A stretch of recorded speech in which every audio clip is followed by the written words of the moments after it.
aqui com mais um Papo Suprem, um programa da TV Suprem, veículo de comunicação da União Planetária, pioneira em comunicação positiva no Brasil. Aqui a comunicação é sempre elevada, sempre positiva, sempre para o alto. Acompanhe nossas redes sociais, estamos no canal 2 da NET TV e no YouTube. E a entrevista de hoje é com Jeane Marie. Ela é arquiteta, educadora, ambientalista, palestrante, escritora e autora de 6 livros. Jeane Marie, muito bem-vinda. Oh, muito obrigada, querida. É um prazer enorme estar aqui com vocês e a gente vai estar falando sobre coisas muito importantes para o futuro da humanidade. Exatamente, até por isso ela trouxe o livro dela. Vamos falar sobre esse livro maravilhoso. Eu tive a oportunidade de lê-lo e eu amei. Meus parabéns. Fico muito feliz. Tomara que muita gente sinta a mesma coisa. Design para um novo modelo de educação.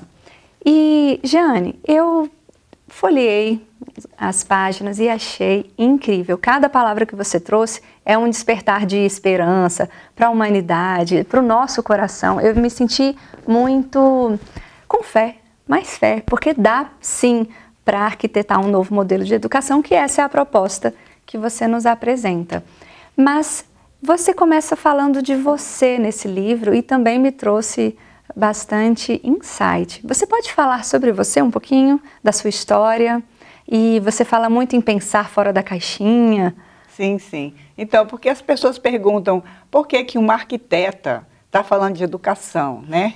Então, eu sempre, desde criança, eu pensei fora da caixinha, sabe? Eu sempre questionei o papel da mulher na sociedade. Eu gostava de brincar de brincadeira de menino, por exemplo. E nunca deixei de ser uma mulher feminina, mas eu sempre achei que a gente podia fazer as mesmas coisas.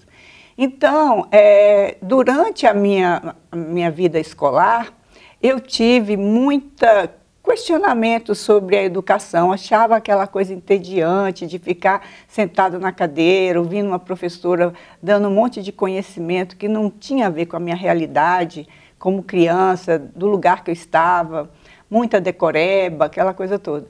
Então, eu passei bem, porque eu era uma criança curiosa, inteligente, me dava bem na escola, tinha boas notas, mas sempre o comportamento era o que pegava, porque eu estava sempre fazendo alguma coisa, né? Olhando os passarinhos na janela, e eu sempre tive muita conexão com a natureza. Então eu cheguei, resolvi fazer arquitetura, porque eu tinha uma aptidão para as artes, e foi meu avô, que era engenheiro, que escolheu minha profissão, né? E não me arrependo, acho que o curso de arquitetura que eu fiz na UNB é um curso maravilhoso. E quando eu cheguei na UNB, pela primeira vez eu vi um tipo de educação diferente daquela que eu participei a vida inteira, porque era um ateliê, a gente fazia projetos, os professores eram mais instrutores do que professor exatamente, né? Eles acompanhavam os projetos que a gente estava fazendo, a gente trabalhava em equipe. E a UNB, lá, o Minhocão, onde é arquitetura, o ateliê é todo de vidro, a gente tinha o cerrado ali muito próximo. Para mim aquilo, eu falei, gente, por que a escola não é assim desde os primeiros anos, né? Então, quando eu estava na arquitetura, eu comecei a pensar em todos os problemas sociais da sociedade daquele tempo, né? Os problemas mundiais também, e vendo que a base desses problemas seria a educação. Então, logo que eu me formei em arquitetura, eu criei uma escola de arte para criança, aqui em Brasília, chamava COCRI, Cooperação de Criativo Infantil. Eu estava com um bebê, meu filho tinha nascido, eu não podia trabalhar em outros lugares, então eu criei uma escola onde eu estava com as crianças fazendo arte. E daí começou a minha educação, né? Trabalho como educadora. E daí eu comecei a perceber que o meu dharma, ou seja, a minha missão de vida, era arquitetar as mentes das pessoas. Então, assim, abrir espaços nas mentes das pessoas, criar janelas para as pessoas verem uma outra realidade. Tive um avô que era espírita metafísico e que me falava das galáxias, e eu tinha estudado na escola católica. Que privilégio! Foi um privilégio, ele foi meu primeiro mestre. Uhum. E daí eu comecei a entender que o ser humano estava muito aprisionado. Eu lembro quando eu estava com 16 anos, eu li alguma coisa que a gente usa 10% da capacidade mental da gente. É verdade. Aí eu comecei a meditar, porque eu aprendi que naquela época meu avô meditava. Aí ele me explicava assim, que rezar é falar com Deus e meditar é ouvir a Deus. Então eu comecei a querer ouvir a Deus, sabe? E desenvolver as capacidades. Falei, gente, a gente precisa desenvolver isso desde criança. Então foi por isso que eu, na verdade, acabei indo mais para o lado da educação, para essa atividade como arquiteta. Acabei dando aula, morei 20 anos na Califórnia, fui convidada para dar aula para as escolas públicas e privadas e também na universidade, sempre fazendo esse trabalho assim, transformador. Eu usava o currículo mesmo para incentivar as pessoas a se perceberem, a se autoconhecerem, a perceber o mundo, o que é que a gente pode fazer para contribuir para um mundo melhor.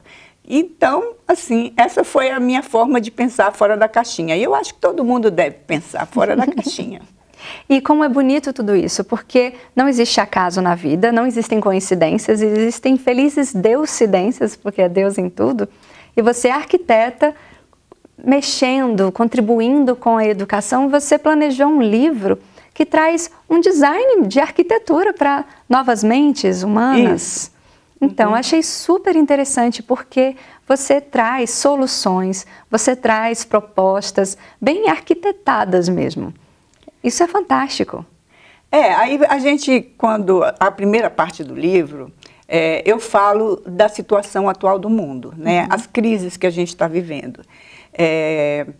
Eu não preciso nem explicar, né? Porque a gente está vivendo várias crises, principalmente a crise de valores, né? Que isso está deixando os princípios básicos que, por exemplo, foram ensinados por Jesus, quando ele veio, passou pelo planeta, né, que é a amorosidade, a empatia, a compaixão, né, a compreensão, a responsabilidade, Sim. O respeito, cuidar, né? Ele foi um cuidador e um respeitador. Então, a gente está vendo que agora estão usando esses princípios universais de formas truculentas, sabe, com violência. As pessoas estão se desentendendo por causa de coisas de interpretação. Então, esses princípios foram sempre um legado para a humanidade de todos os mestres que passaram por aqui. Jesus, Buda, Alá, qualquer um dos mestres que a gente tenha tido, né? Gandhi, outros mais recentes. E a humanidade até hoje ainda está engatinhando com isso. E esses princípios, essas crises, acabam fazendo com que o ser humano ele fique mais com medo, né, da realidade e mais ligado no seu próprio umbigo e pensando que o poder está a partir da coisa material, do poder sobre o outro, quando o poder realmente, o verdadeiro poder, está dentro do ser, sabe? Está na essência da gente se autoconhecer. E aí a gente tem as crises que a gente está vivendo, que são guerras, que são problemas no meio ambiente. Eu falo disso na primeira parte do livro, falando as comodidades, que é direito de todos, estão capengas, principalmente a alimentação, que a gente está vivendo numa época de alimentação toda envenenada, né, que causa problemas de saúde para todo mundo, agrotóxico. Uma vez uma pessoa perguntou para mim se a comida lá do Centro Caraívas, né, do centro que eu tenho lá perto de Pirenópolis, ele ligou e perguntou, vocês só têm comida orgânica? Eu falei, sim. Eu não gosto de comida orgânica. Eu falei, uai, você gosta de comida com veneno? É isso que você está me falando? Ele nem sabia o que era comida orgânica, entendeu? Então, assim, a gente está precisando ensinar essas coisas todas sobre a reciclagem do lixo. Então, essas são as crises. E aí eu faço uma analogia. O que é o problema dessas crises? A gente tem uma sociedade. Para mim, eu faço uma analogia que a sociedade é como um edifício. E qual é a base do edifício? Um arquiteto ou um engenheiro, a primeira coisa que você vai construir é o alicerce, a fundação. E a partir daí você levanta as estruturas, né? E depois vem o telhado, as paredes, põe a janela, fica tudo bonitinho. Se essa base, o alicerce da casa for mal construído, ou for um alicerce antigo, que foi construído há 150 anos atrás, eu faço essa referência porque a educação que a gente usa até hoje tem a mesma forma da educação que foi criada na Revolução Industrial. É verdade. Né? É aquela coisa da criança ficar igual numa indústria de uniforme, toca a campainha, vai, senta, escuta aquilo, toca a campainha, sai. Então, a gente tem uma sociedade atualmente com um alicerce antigo que precisa de ser reformado. Então, essa analogia que eu faço é que a educação é a base, é a fundação para uma sociedade. E eu depois vou apresentar aqui um diagrama para a gente entender melhor isso, porque realmente a educação ela tem que começar de dentro para fora. Não adianta você embotar muita informação sem a criança saber nem quem ela é. Que é o modelo antigo de educação. Você fala no seu livro que normalmente os professores injetam um monte de informação, de conhecimento, mas também não olham para essa necessidade do ser humano. Isso aí. Jane, eu vou pedir licença um minutinho, porque a gente vai para um breve intervalo aqui na nossa TV Suprem e a gente volta já.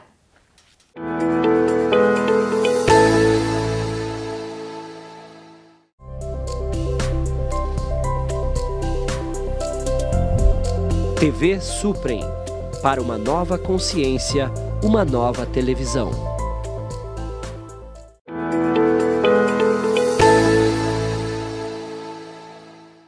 Estamos de volta com o nosso segundo bloco do Papo Suprem, dessa vez entrevistando Jeane Marie. Estamos falando do livro dela, Um Design para um Novo Modelo de Educação. Livro lindo, que vale muito a pena ser lido. Jeane, mais uma vez, bem-vinda. Obrigada. Por que a gente precisa de um novo modelo de educação? Então, a gente falou na primeira parte dessa entrevista sobre as crises, né? O sistema da sociedade, que é um edifício, no olhar de uma arquiteta, é um edifício que está com o alicerce mal dimensionado, antigo, falho, e aí a estrutura está balançando, as paredes estão caindo, o telhado está capenga. Então, a gente precisa olhar para a educação, que é o alicerce da sociedade, com um olhar mais questionador, mais crítico. O que está faltando? No meu ponto de vista, o que principalmente falta para a educação ser uma educação mais abrangente, mais que traga o ser humano mais para perto de uma realidade mais abrangente, saindo dessa visão antropológica de que o ser humano é o centro do universo, é o centro da natureza, tudo está aqui para nos servir. Mais egoísta. É egoísta. Então, a gente tem que sair do egocêntrico para o ecocêntrico. Abrangente. Abrangente.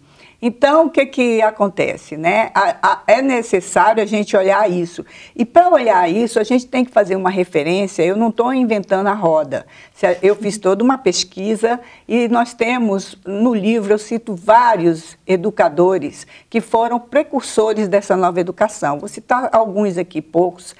Por exemplo, o Krishnamurti, o Piaget, o Paulo Freire, a Montessori, Darcy Ribeiro, você Darcy citou. Ribeiro, o Anísio Teixeira, que foi o primeiro reitor da Universidade de Brasília, e muitos desses precursores foram rejeitados no tempo deles. Por exemplo, Piaget foi motivo de galhofa das pessoas dizendo, que loucura, a forma como ele estava lidando na descoberta do cognitivo das próprias crianças, isso tudo, entendeu? Então, essas pessoas que vieram no século XX são são luzes, né? Cada uma delas sua própria luz. E atualmente a gente tem um fantástico que fez o prefácio do meu livro, que é o José Pacheco, que criou uma escola em Portugal, a Escola da Ponte, com um sistema educacional completamente diferente, um modelo educacional completamente diferente. E ele viu um pouco do meu livro, eu fiquei muito feliz que ele fez o prefácio. Então, essas coisas todas me levaram a... Quando a gente, como arquiteta, a gente vai fazer um projeto, a gente tem que ter argumentos para transformar a realidade atual numa realidade ideal. E uma realidade ideal, às vezes, se chama de utopia. E eu achei interessante porque, por sincronicidade, o livro vai ser lançado no Café Utopia, no Memorial Darcy Ribeiro. Eu não escolhi isso, foi uma coisa que aconteceu. Eu falei, gente, olha. Essas deucidências. Deucidências e sincronicidades. A minha vida é cheia de sincronicidades, sabe? No outro livro que eu escrevi, Diana, Arte do Silêncio, eu falo de várias sincronicidades, um capítulo sobre sincronicidade. E a gente tem que estar sempre consciente e percebendo essas sincronicidades na vida, porque é o coração, a luz do coração falando para a mente, né? Então, a gente tem os argumentos, a gente pode falar dos argumentos agora, né? Para esse novo modelo de educação. E eu fiz toda uma pesquisa também de neurociência, né? Como que os estudos fizeram a gente compreender o cérebro, como ele se desenvolve, e que a criança, desde pequena, ela deve ser educada para o autoconhecimento, número 1, desde criança, porque a educação começa no útero, eu falo isso no livro. A gente nasce, cresce e morre, e a gente não aprende a nascer, a viver e nem a morrer. É verdade. A escola, a educação tinha que educar a gente. Qual é a única certeza que o ser humano tem na vida? A única? A morte. A morte. E todo mundo tem medo, todo mundo corre da morte, e a morte está aí, vai chegar um dia. E não ter esse medo, porque esse medo é fruto da ignorância da gente de uma energia cósmica, que a energia da gente não morre, a gente continua. Isso aí é minha herança com meu avô espírita, né? E eu até tenho uma outra visão sobre reencarnação, que eu acho que não precisa ser exatamente nesse planeta, a gente vai para outro, né? Tem tanta coisa aí para gente. Tem muita coisa. É interessante porque essa questão da morte, a gente sabe que vai morrer, mas não olha para ela com olhos de aprendizado, com olhos de oportunidade, de olhar para trás. Então, peraí, já que eu vou morrer, vou fazer algo diferente de muito bom na minha vida. Você me perguntou antes, quando a gente estava conversando, sobre o Dharma, sobre a missão da gente. Vamos falar um pouco sobre isso. O fato da gente não ter um trabalho de autoconhecimento desde a infância, porque, veja bem, quando a gente está no útero, a gente já começa a receber informações e condicionamentos do meio onde a gente vai nascer. São as impressões da mãe que está angustiada, que brigou, que está deprimida, ou tudo, né? A felicidade, tudo está ali. E quando a criança nasce, ela já nasce com essa bagagem. Os primeiros 7 anos da vida, a gente está formando o nosso subconsciente e formando as nossas crenças limitantes. Nossas imagens.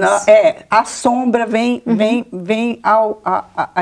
se formando nessa parte. Então, nesses primeiros 7 anos, são muito importantes já começar a trabalhar o emocional da criança, sabe? Através da psicologia, através de levar para a natureza, através da meditação, para ele ou ela conseguirem transcender essas limitações, essas crenças, para não virarem adultos com crianças interiores feridas. Mimadas, doloridas. Então, é muito importante para o autoconhecimento acontecer, porque o Dharma, que é a missão, ele só acontece a partir do momento que você sabe quem é você e qual a sua função na vida, o que você tem para dar para o mundo, para um mundo melhor. Então, essa parte é muito importante. A outra parte muito importante que eu falo nos argumentos é a alma e a natureza, a relação da alma humana com a natureza. Nós somos natureza. Então, não adianta a gente ter uma criança que fica dentro de um prédio, entra dentro de um carro, vai para uma escola que não tem natureza, e eu vejo lá na reserva ecológica que eu coordeno, a criança quando chega tem medo, pavor de formiga. Aí eu falo, olha o tamanho do seu pé, o tamanho da formiga. Sabe? Você é muito mais poderoso que a formiga. E ela é amiga, sabe? Você deixa a formiga para lá. Então, é muito importante a pessoa saber, porque senão a gente tem, o que a gente vê muito, são profissionais desumanizados, são profissionais infelizes. Com certeza. Porque estão fazendo uma profissão que não é o coração, não é uma profissão de coração, é uma profissão porque, eu vou fazer essa profissão porque eu vou ganhar mais dinheiro, mas não necessariamente.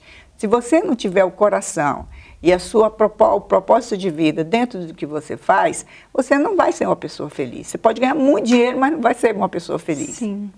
E como é que a gente consegue falar para as pessoas buscarem esse Dharma, esse propósito de vida? Como é que a gente chega lá, Jane? Então, para chegar, o processo é longo, né?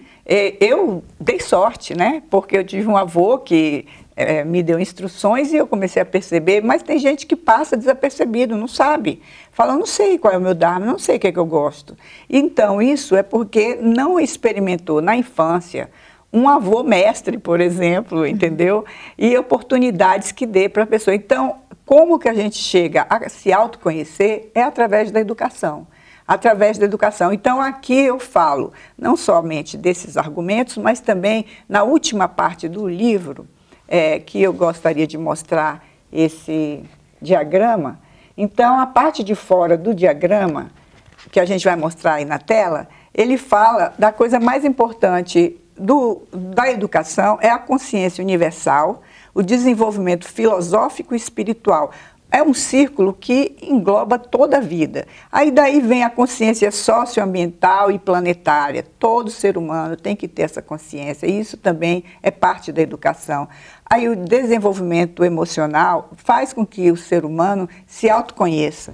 E o desenvolvimento mental é a parte cognitiva, que é o foco da educação atual, que é ensinar matemática, a grade do currículo. Mas isso aí é importante até um certo ponto, porque a gente aprende muita coisa que nunca usa, né? Quem foi o governador da capitania hereditária de Pernambuco? Eu não me lembro mais para que eu vou precisar de guardar isso a vida inteira, mas eu preciso guardar que eu sou uma pessoa com certas características, com certas qualidades e que eu posso contribuir com o meu ser, meu autoconhecimento respeitoso, amoroso. Então, são as virtudes que a gente fala no movimento da pedagogia das virtudes, né? E aí, por último, no círculo, a gente vê cuidado com o físico, a nutrição, saúde, higiene, tudo isso tem que aprender também. Sobre a nutrição, é muito importante estar na escola, a criança saber como se nutrir, quais são os alimentos que fortalecem, né, a criança, em vez de entrar nessa propaganda da alimentação que a gente tem, come um monte de coisa que faz mal, né, não tem noção por que faz mal, observar o corpo. Você fala do veganismo também? Sim, que bem no começo eu falo porque o veganismo, ele é uma solução planetária, né? De acordo com a União Planetária, não, a ONU, na reunião que teve sobre a água em 2014, eles deram um resultado dizendo uma das coisas que o veganismo seria uma forma de salvar o planeta. Porque um dos problemas sérios que a gente tem é a criação do gado, o desmatamento, é o uso da água de forma insustentável. Aí, usando essa palavra insustentável, eu vou voltar lá para o começo e falar que o sistema da sociedade atual é insustentável. E para ele ser sustentável, a gente precisa ter uma base sólida e sustentável. Perfeito. E no seu livro também você dá vários modelos, várias opções, várias soluções para cada idade, do 0 até os 21 anos, a cada modelo de educação. É fantástico. Jane, muito obrigada. Você trouxe informações fantásticas para a gente. Eu indico, leiam, porque tá lindo, principalmente para os educadores. Deem uma olhadinha, deem uma analisada com profundidade, porque esse seu livro está lindo, belíssimo. E também eu gostaria de dizer que o livro foi publicado pela editora Teosófica, ele está no Amazon, você pode adquirir o livro lá também. E é isso, vamos distribuir essa estrela para os educadores, e para mim educador é todo mundo. Todo mundo é educador, a gente se relaciona com a pessoa, a gente é um educador do outro. Então, a gente tem os pais, os professores, os administradores, os políticos, que precisam muito de se educar dentro dessa filosofia que a gente apresenta aqui. E é isso. Jane, você faz um trabalho lindo, você realmente encontrou o seu Dharma, porque encontrando você consegue doar muito para todo mundo que lhe cerca. Muito obrigada por tudo, mais uma vez. Eu que agradeço. Obrigada aos ouvintes que participaram aqui desse nosso Papo Suprem, sempre positivo. Terminamos aqui o nosso bloco, nosso segundo bloco do Papo Suprem, uma entrevista maravilhosa com Jeane Marie. Acompanhe nossas redes sociais, estamos no canal 2 da NET TV e no YouTube. Muito obrigada.